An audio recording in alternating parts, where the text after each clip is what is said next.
ونستغفره ونؤمن به ونتوكل عليه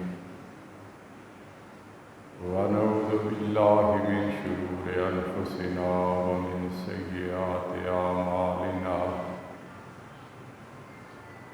من يهده الله فلا مضل له ومن يضلله فلا هادي له ونشهد أن لا إله إلا الله وحده لا شريك له ونشهد أن محمدا عبده ورسوله اللهم صل على محمد وعلى آل محمد كما صليت على إبراهيم وعلى آل إبراهيم إنك حميد مجيد اللهم بارك على محمد وعلى آل محمد كما باركت على إبراهيم وعلى آل إبراهيم إنك حميد مجيد أما بعد فإن خير الحديث كتاب الله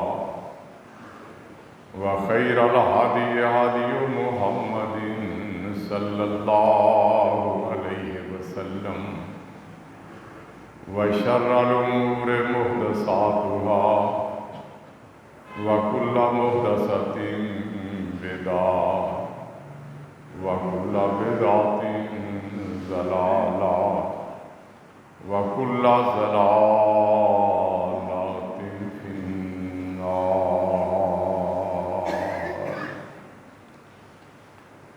أعوذ بالله من الشيطان الرجيم.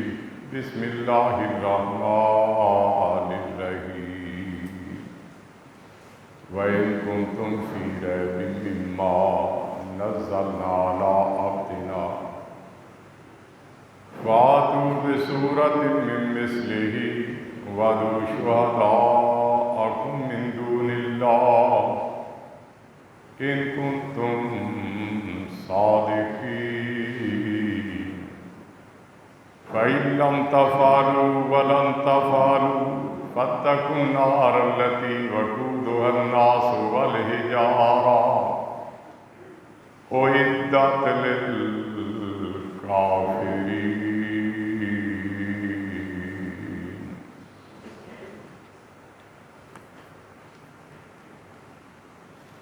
حمد و ثنا کے بعد سورۃ البقرہ پہ گفتگو ہو رہی ہے. گزشتہ ملاقات میں قرآن کی تاثیر کا تذکرہ ہوا تھا اور آج اس کی تبشیر پر بیان ہوگا. اللہ تعالیٰ سے دعا ہے کہ وہ ہمیں اپنے پیغام کی حقیقت کو سمجھنے اور دل و جان سے اس پہ عمل پیرا رہنے کی توفیق نصیب فرمائے. میرے بھائیوں، دوستو، حق، سچ اور جنت کے متلاشی ہم سفر ساتھیوں، قرآن کریم میں جگہ جگہ ایسی بشارتیں دی گئی ہیں کہ جن کے ظہور کا ظاہری طور پہ ہونا مشکل ہی نہیں بلکہ ناممکن نظر آتا تھا، لیکن وہ اسی طرح ہو بہو منو عن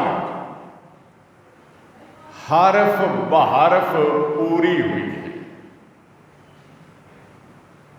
نبی کریم صلی اللہ علیہ وسلم نے جب نبوت کا اعلان کیا اس وقت دنیا میں دو سپر طاقتیں سمجھی جاتی ہیں۔ نمبر 1 روم اور نمبر 2 ایران۔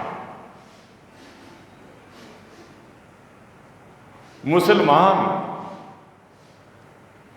دو وجوہات کی بنا پہ رومیوں کے قریب تھے، اس لیے کہ رومی اہل کتاب بھی تھے اور آخرت پر ایمان بھی رکھتے تھے۔ دوسری وجہ یہ تھی کہ جب مشرکین نے ایمان والوں پر عرصہ حیات تنگ کرنا شروع کیا تو بہت سے مسلمان ہجرت کر کے حبشہ چلے گئے تھے، جن کے بادشاہ نے جو عیسائی تھا انہیں پناہ دی۔ مسلمانوں کی ہمدردیاں رومیوں کے ساتھ تھیں۔ جب رومیوں کو کامیابی ہوتی تو مسلمان اس پہ خوش ہوتے، اور مشرکین بھی دو وجوہ سے ایرانیوں کے قریب تھے، اس لیے کہ ایرانی دو خداؤں کے قائل تھے اور مشرکین بھی بہت سارے خداؤں کے پرستار تھے۔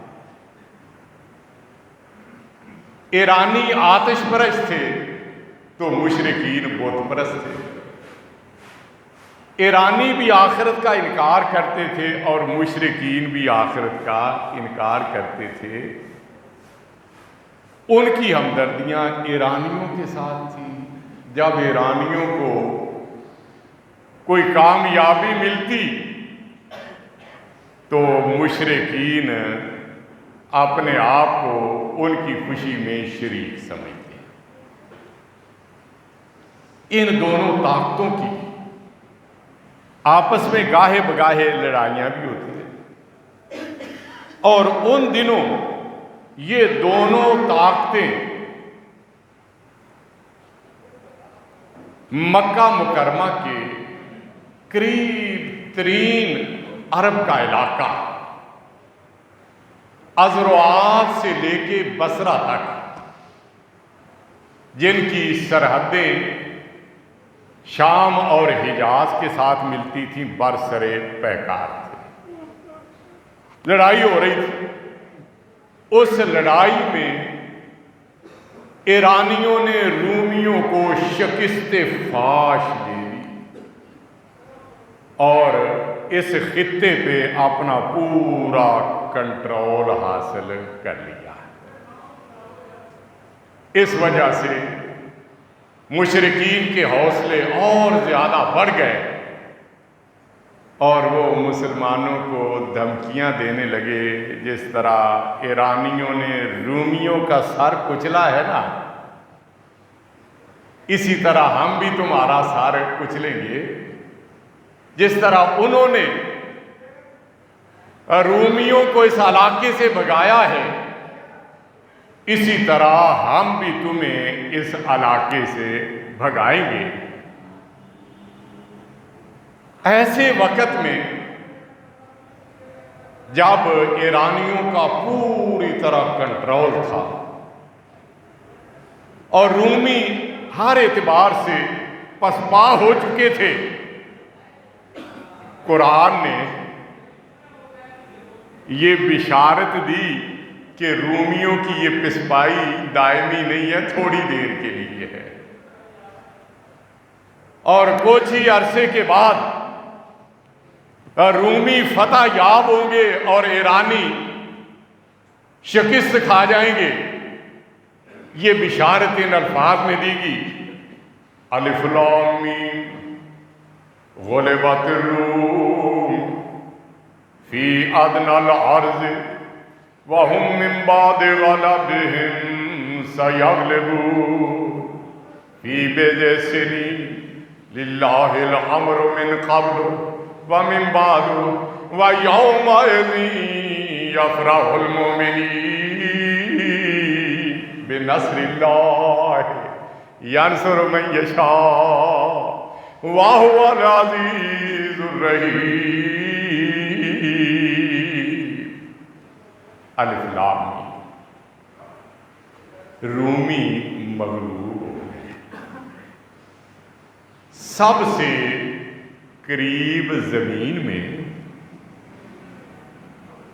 اور وہ اپنے مغلوب ہونے کے بعد ان قریب غالب آ جائیں گے۔ چند سالوں میں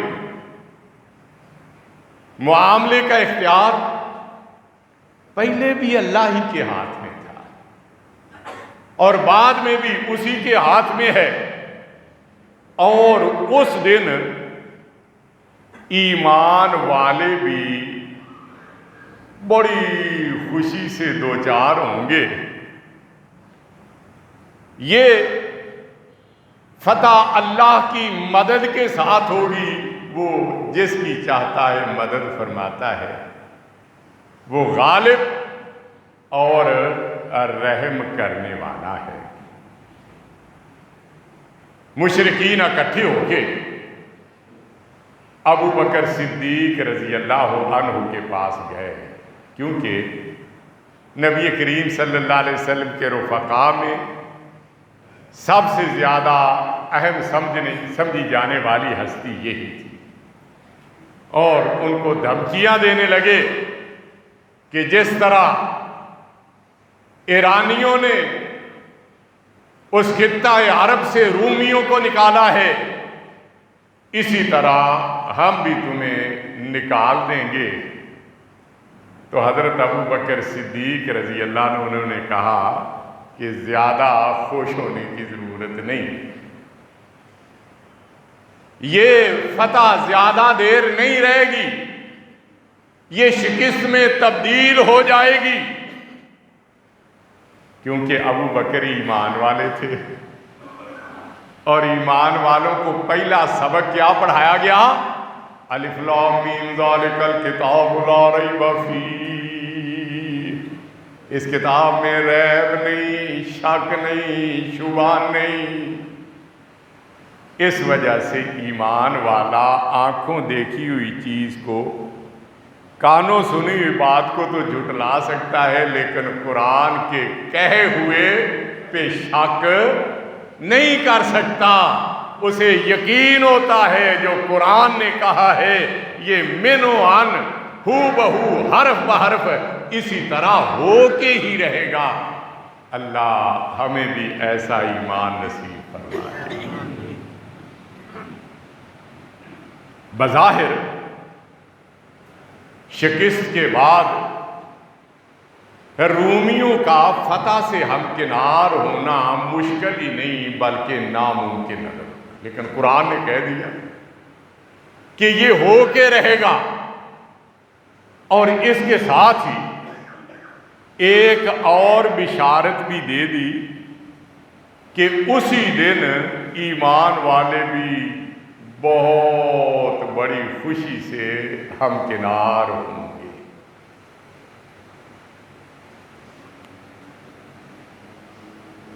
بدر کے مقام پہ حق و باطل کے درمیان مار کا آرائی ہوئی، ایک طرف کفار کا لشکر جو 1000 تجربہ کار سپاہیوں پہ مشتمل تھا، جن کے پاس 700 اونٹ، 300 گھوڑے اور ہر قسم کے اسلحہ کے انبار تھے، اور دوسری طرف مسلمانوں کا لشکر تھا جن کی تعداد 313، جن کے پاس ٹوٹل 6 زریں اور 8 شمشیریں تھیں، باقی لوگوں کے ہاتھ میں کسی کے پاس کوڑا ہے، کسی کے ہاتھ میں لاٹھی ہے، کوئی خالی ہاتھ ہے، لیکن فرق ایک موجود تھا کہ کفر والے اپنی مادی طاقت پہ گھمنڈ کر رہے تھے، اور مسلمانوں کو نبی کریم صلی اللہ علیہ وسلم نے اللہ کی ذات پہ اعتماد اور بھروسے کا سبق پڑھایا تھا۔ کہنے والا کہتا ہے یہ پہلا جیش تھا دنیا میں افواج الہی کا، جسے اعلان کرنا تھا اللہ کی بادشاہی کا۔ یہ لشکر ساری دنیا سے انوکھا تھا، نرالا تھا، کہ اس کا سالار اعلیٰ کالی کملی والا تھا۔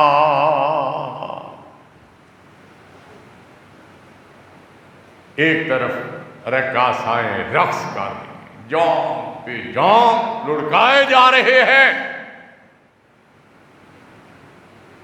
اور دوسری طرف نبی کریم صلی اللہ علیہ وسلم اپنے کندھوں پہ وہ چادر ڈال کے، اور جس کا تذکرہ قرآن نے کہیں یا ایھا المزمل، کہیں یا ایھا المدثر کہہ کے کیا، خیمے میں داخل ہوئے، بارگاہ رب العزت میں ہاتھ اٹھائے، آنکھوں میں آنسو مڈائے، اور روتے ہوئے التجا کرتے ہیں، اللہم ان تہلک ھذہ العصابۃ من اہل الاسلام فلا تُعبد فی الارض ابدا۔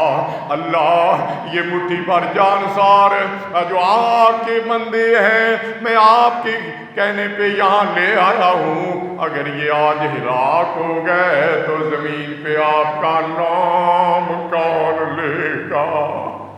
اللہ مدد کرنے والے ہیں، اللہ ان بے آسرا اپنے بندوں کی مدد اور نصرت فرما۔ دعائیں التجائیں کر رہے ہیں، سیدنا صدیق اکبر داخل ہوئے، آپ کو روتے ہوئے گڑ گڑاتے ہوئے دیکھا تو عرض کیا حسبو کا، اللہ کے حبیب کافی ہے۔ نبی کریم خیمے سے جب باہر نکلے تو فرمایا سیہزم الجمع ویولون الدبر، ان قریب یہ لشکر شکست کھا جائیں گے اور دوم دبا کے بھاگ جائیں گے۔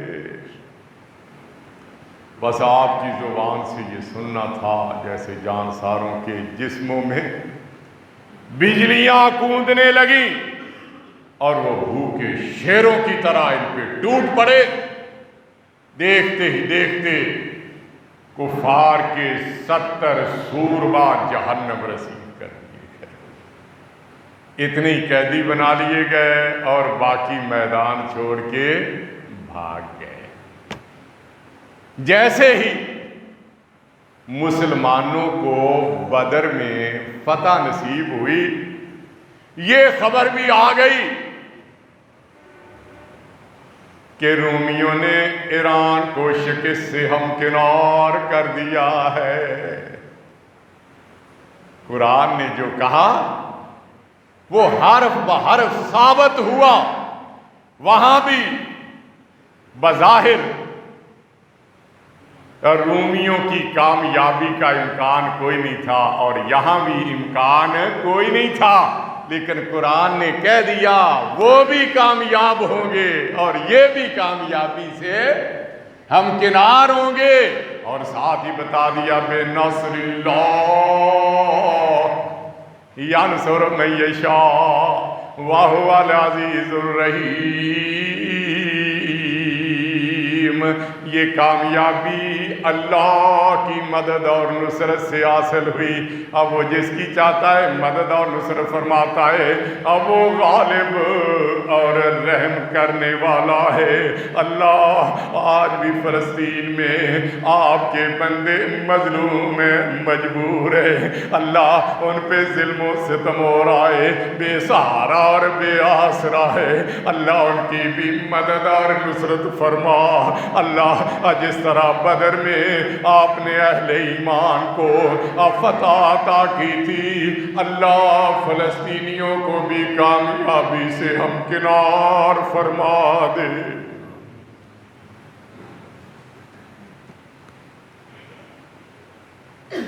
اسی طرح قریش مکہ نے جب اہل ایمان پہ ظلم و ستم کا بازار گرم کیا، انہیں اپنا گھر بار، اپنا مال و اسباب، اپنے وسائل چھوڑ کر ہجرت کرنے پہ مجبور کر دیا۔ وہ چھپ چھپا کے ہجرت کر گئے۔ نبی کریم صلی اللہ علیہ وسلم کو ابھی ہجرت کی اجازت یا حکم نہیں ملا۔ مکے والوں کا آتش غضب بڑھتا ہی جا رہا ہے۔ دارالندوہ پارلیمنٹ ہاؤس میں اجلاس ہوا کہ اسلام کی دعوت تو پھیلتی ہی جا رہی ہے، کوئی ایسا طریقہ نکالو کہ یہ آواز ٹھپ ہو جائے۔ ایک طرف سے مشورہ آیا، اس کے لیے محمد صلی اللہ علیہ وسلم کو قید کر دیا جائے، لیکن کسی نے کہا ان کے جان ساروں کی ان سے محبت اور پیار سے تم جان آشنا نہیں، کسی وقت بھی حملہ آور ہو کے جیل توڑ دیں گے اور پھر تم پہ حملہ آور ہو جائیں گے۔ کسی نے مشورہ دیا کہ انہیں جلا وطن کر دیا جائے۔ پھر ایک طرف سے آواز آئی، تم جانتے نہیں اس کی زبان میں کتنی مٹھاس ہے، جس سے بات کرتا ہے اسے اپنا گرویدہ بنا لیتا ہے، کہیں بھی جائے گا لوگوں کو اپنا ہم نوا بنا کے واپس آئے گا اور تم پہ حملہ آور ہو جائے گا۔ کسی نے یہ مشورہ دیا کہ انہیں قتل ہی کر دیا جائے۔ سب نے اس پہ اتفاق کیا، ہاں یہ بات ٹھیک ہے۔ طے یہ ہوا کہ جیسے سورج غروب ہونا سارے نوجوان تلواریں لے کے آ جائیں اور ان کے گھر کا محاصرہ کر دیں، اور ایک ہی وقت میں سارے ان پہ حملہ آور ہو جائیں، پتہ ہی نہ چلے کہ کس کی ضرب سے ان کا کام تمام ہوا ہے۔ اب بنو ہاشم والے پورے مکے سے تو لڑنے سے رہے، قرآن کریم نے اس کا نقشہ یوں کھینچا، وَإِذْ يَمْكُرُ بِكَ الَّذِينَ كَفَرُوا لِيُثْبِتُوكَ أَوْ يَقْتُلُوكَ أَوْ يُخْرِجُوكَ وَيَمْكُرُونَ وَيَمْكُرُ اللَّهُ وَاللَّهُ خَيْرُ الْمَاكِرِينَ۔ جب وہ آپ کے بارے میں تدبیر کر رہے تھے آپ کو قید کر دیا جائے، جلا وطن کر دیا جائے یا آپ کو قتل کر ڈالا جائے، وہ اپنی تدبیریں کر رہے تھے، اللہ بھی اپنی تدبیر کر رہا تھا، اور اللہ ہی بہتر تدبیر کرنے والا ہے۔ لوگوں نے جیسے گھراؤ کیا کاشانہ نبوت کا حکم ہو گیا، میرے محبوب ہجرت کی تیاری کر لو۔ نبی کریم صلی اللہ علیہ وآلہ وسلم نے دیکھا چاروں اطراف سے گھراؤ ہو چکا ہے، نکلنے کا کوئی راستہ نہیں۔ آپ نے سورہ یاسین کی تلاوت شروع کی، اور تلاوت کرتے کرتے جب یہاں تک پہنچے وَجَعَلْنَا مِن بَيْنِ أَيْدِيهِمْ سَدًّا وَمِنْ خَلْفِهِمْ سَدًّا فَأَغْشَيْنَاهُمْ فَهُمْ لَا يُبْصِرُونَ۔ ہم نے ان کے آگے بھی ایک دیوار بنا دی، ان کے پیچھے بھی ایک دیوار بنا دی، ہم نے انہیں ڈانپ لیا ہے، اب وہ دیکھ نہیں سکتے۔ نبی کریم نے زمین سے مٹی اٹھائی اور فرمایا شاہق الوجوہ، آنکھیں چندھا جائیں، ان کی طرف پھینک دیں، آنکھیں چندھا گئیں، بلب بند ہو گئے، بجلی چلی گئی، اندھیرا چھا گیا ہے، تلواریں ہاتھوں میں ہے۔ نبی کریم اللہ کا ذکر کرتے ہوئے وہاں سے نکل گئے، حضرت ابوبکر صدیق کو بھی ساتھ لیا، غار ثور میں چلے گئے، رات گزری، دیکھا باہر ہی نہیں نکلے، گئے دیکھا وہ تو جا چکے ہیں، اور بستر پہ حضرت علی رضی اللہ عنہ لیٹے ہیں، کہتے تعاقب کیا جائے، دستے اطراف میں روانہ کر دی، چھوڑنا نہیں، بچ کے یہ نہیں جانا چاہیے۔ تلاش کرتے کرتے غار ثور کے کنارے پہ بھی پہنچ گئے، حضرت ابوبکر صدیق نے جب دیکھا پریشان ہو گئے، اپنے لیے نہیں نبی کے لیے پریشان ہوئے، دشمن تو ایک اندر بھی تھا نا، اس سے تو نمٹ رہے تھے، اب صدیق اکیلا، دشمن زیادہ، پریشان ہو گئے۔ نبی کریم نے جب پریشانی دیکھی فرمایا لا تحزن ان اللہ معنا، ابو بکر غم نہ کرو، اللہ ہمارے ساتھ ہے، اور جس کے ساتھ اللہ ہو اس کا کوئی کچھ بگاڑ نہیں سکتا۔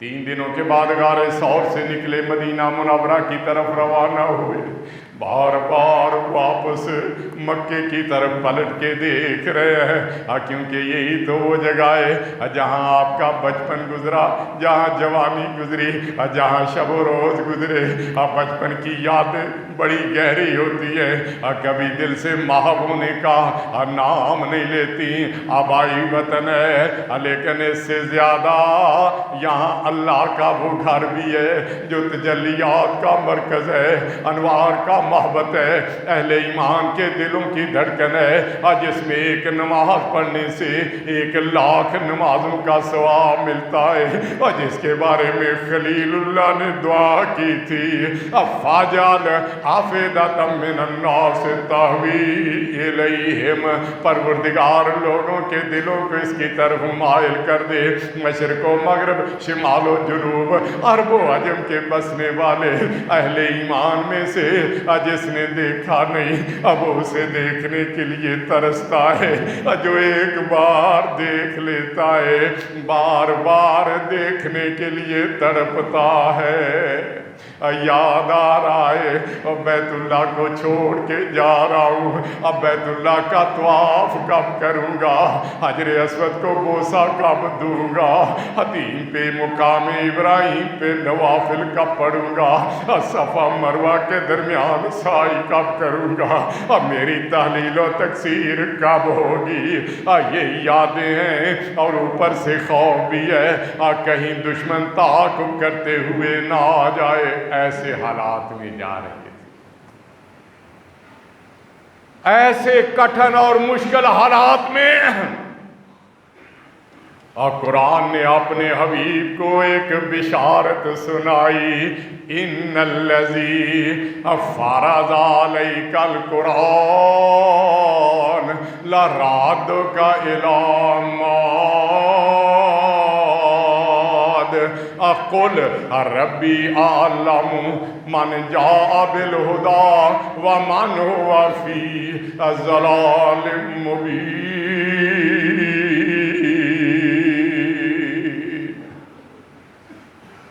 بے شک وہ جس نے آپ پہ قرآن فرض کیا ہے، یہ قرآن فرض ہے، اس پہ عمل کرنا اللہ ہمیں اس کی توفیق بخشے، وہ آپ کو عزت و احترام کے مقام میں واپس لائے گا۔ اسباب کی دنیا میں وہم و گمان میں بھی نہیں تھا کہ میں ادھر واپس آؤں گا، لیکن قرآن نے کہا جس اللہ نے یہ قرآن نازل کیا وہ آپ کو واپس لے کے آئے گا۔ تو یقین ہو گیا، کیونکہ قرآن لا ریب ہے، اس پہ شک نہیں ہو سکتا۔ پھر سن 8 ہجری میں جب آپ مکہ میں واپس آئے تو جس مکہ سے نکالا گیا تھا فاتح کی حیثیت سے آئے، فتح کا جھنڈا لہراتے ہوئے آئے، اور وہ جنہوں نے نکالا تھا وہ سر جھکائے آپ کے سامنے بیٹھے ہوئے، جیسے مجرم کوئی بیٹھا ہوتا ہے نا۔ پوچھا کیا سلوک کروں؟ کہتے ہیں کہ جو چاہیں آپ سلوک کر دیں، ہم ہر سلوک کے حقدار ہیں، لیکن ہمیں آپ سے اچھائی کی امید ہے، آپ اچھا برتاؤ کریں گے۔ فرمایا لا تثریب علیکم اليوم یغفر اللہ لکم وہو ارحم الراحمین۔ آج تم سے کوئی انتقام نہیں لیا جائے گا، اللہ تمہیں معاف کر دے، اب وہ ارحم الراحمین ہے، میں تم سے کوئی بدلہ نہیں لوں گا۔ کہنے والا کہتا ہے محبت کے یوں جس نے دریا بہائے، ہمارے آقا نفرتوں کے سوداگر نہیں بلکہ محبتوں کے پیغمبر تھے۔ محبت کے یوں جس نے دریا بہائے، دل ان کا بچھینا جو سر لینے آئے۔ آئیے بندہ نوازی کے جوہر دکھائے،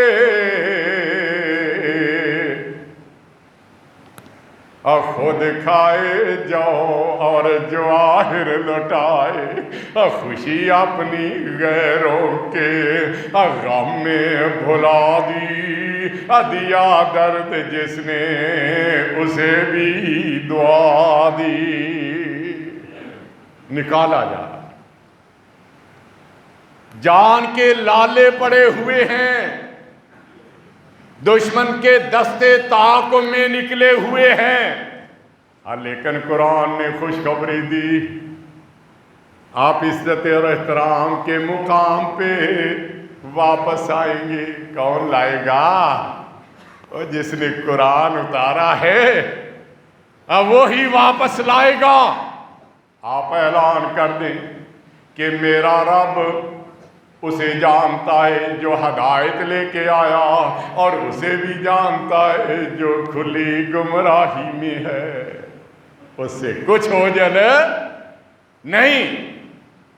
لراتوں کا علامات، ان کی تفسیر میں بعض مفسرین نے یہ بھی لکھا ہے کہ اس سے یہ مراد بھی ہے کہ اللہ جس نے دنیا میں بھیجا ہے نا وہ آخرت کی طرف بھی واپس لٹائے گا، اور نبی کریم جب آخرت کی طرف واپس جائیں گے تو جس طرح مکہ میں فاتح کی حیثیت سے عزت اور احترام فتح کا جھنڈا لہراتے ہوئے آئے تھے نا، وہاں بھی جائیں گے عزت احترام کے ساتھ، اللواء الحمد کا جھنڈا لہراتے ہوئے۔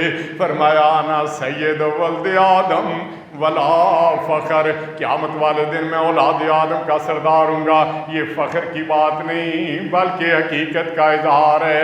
وَبِيَدِي اللِّوَاءُ الْحَمْدِ، میرے ہاتھ میں حمد کا جھنڈا ہوگا۔ مَا مِن نَبِيٍّ آدم ومن سواہ الا تحت لوائی، آدم علیہ السلام سے لے کے عیسیٰ علیہ السلام تک تمام نبی اور ان کے امتی اور میرے امتی بھی، میں اور آپ انشاءاللہ ہوں گے اللہ کے حکم سے، سارے میرے جھنڈے کے نیچے ہوں گے۔ میں مقام محمود کی طرف روانہ ہوں گا۔ نبی کریم نے فرمایا کہ مقام محمود سب سے عرفہ اور اعلیٰ مقام ہے، قیامت والے دن جس پہ ایک ہی شخص فائز ہوگا، فرمایا مجھے امید ہے کہ اللہ یہ اعزاز مجھے دیں گے۔ نبی پاک نے تو یہ کہا، ہمیں تو یقین ہے یہ اعزاز اللہ نے آپ کو ہی عطا کرنا ہے۔ نبی کریم صلی اللہ علیہ وسلم نے فرمایا جو اذان سن کے دعا پڑھتا ہے اور میرے لیے وسیلہ اختیار کرتا ہے، وسیلہ وہ دعا ہے جو اذان کے بعد پڑھی جاتی ہے، جس میں اللہ سے درخواست کی جاتی ہے اللہ قیامت والے دن اپنے محبوب کو ہماری شفاعت کا وسیلہ بنانا۔ پتہ نہیں لوگوں کے دماغ کیوں جو ہے ادھر ادھر جو وہ بہک جاتے ہیں۔ وہ ہستیاں جو فوت ہو چکی ہیں ان کو اللہ سے ملاقات، اللہ سے مانگنے کے لیے وسیلہ قرآن نے حکم دیا، حدیث میں وسیلہ آیا۔ اب وہ عرفہ اور اعلیٰ مقام ہے جس میں نبی کریم صلی اللہ علیہ وسلم قیامت والے دن فائز ہوں گے۔ کہنے والا کہتا ہے میدان وہ حشر کا آواز رب نفسی، خلقت ہے سہمی سہمی نیکی بدی شمارا۔ دنیا میں جو کچھ بھی کیا ہے یہ سب کچھ نگاہوں کے سامنے آ جائے گا، نہ کوئی چھوٹی چیز چھپی رہے گی نہ کوئی بڑی چیز چھپی رہے گی، سب کچھ نگاہوں کے سامنے آ جائے گا۔ میدان وہ حشر کا آواز رب نفسی، خلقت ہے سہمی سہمی نیکی بدی شمارا۔ اب کس طرف کو جائیں اور کس کو سنائیں دکھڑا، مشفق کوئی بتا دے جو شافع بنے ہمارا۔ اب وہ آگئے محمد صلی اللہ علیہ وسلم، اب وہ آگئے محمد صلی اللہ علیہ وسلم، براق کی سواری اٹھی صدا شر سے قرباں شاہ سوارا۔ جبرائیل وہ فرشتہ جو سید الملائکہ تھامے ہوئے ہیں باغیں، دیکھو عجب نظارہ۔ وہ پیاری پیاری صورت ہمارے نبی کا چہرہ پہنے ہوئے ہیں نوری لباس سارا، سوئے عرش جا رہی ہے۔ وہاں جا کے شفاعت کرنی ہے نا، دعائیں اور التجائیں کرنی ہیں۔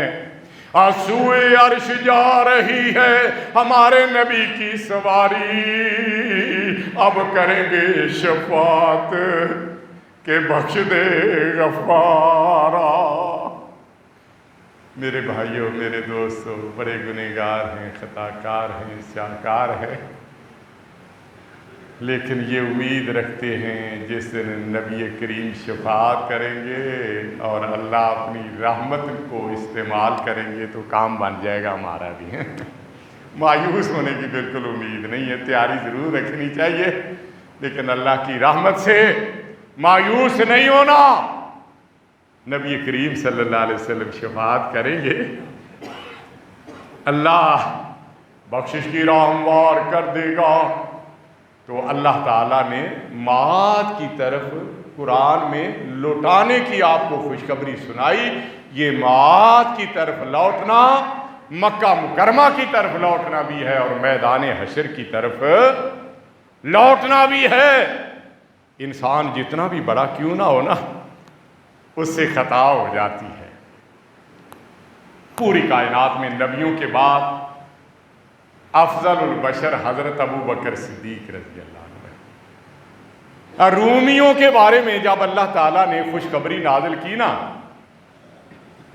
تو لفظ استعمال کیا فی بیض سنین، یہ چند سالوں میں غالب آئیں گے۔ بیضا کا لفظ عربی زبان میں 3 سال سے لے کے 9 سال تک استعمال ہوتا ہے۔ مکے والے جب ابو بکر صدیق رضی اللہ عنہ کے پاس گئے تو کہتے ہیں نہیں، ہمارے مدت مقرر کرو۔ حضرت ابوبکر رضی اللہ عنہ نے یہ سوچا کہ 3 اور 9 سال کے درمیان کی مدت 6 سال ہے۔ اللہ پاک نے کہا تو 6 سال میں فتح ہو جائے گا۔ کہا 6 سال کی ہم مدت مقرر کر لیتے ہیں۔ اب 6 سال کی مدت گزر گئی اور رومیوں کو فتح نہ ہوئی، مشرک بغلے بگانے لگے۔ ابو بکر بھی جھوٹا اور قرآن کے لا ریب ہونے کا دعویٰ بھی سچا نہیں۔ جیسے ہی 7واں سال شروع ہوا، اللہ تعالیٰ نے رومیوں کی شکست کو فتح میں تبدیل کر دیا۔ کتنا بڑا کیوں نہ ہو، اس سے خطا کا احتمال موجود ہوتا ہے۔ اگر خطا سے پاک ہے، اگر لا ریب ہے، تو صرف اللہ کا قرآن ہے، جس کے بارے میں فرمایا الف لام میم ذالک الکتاب لا ریب فیہ۔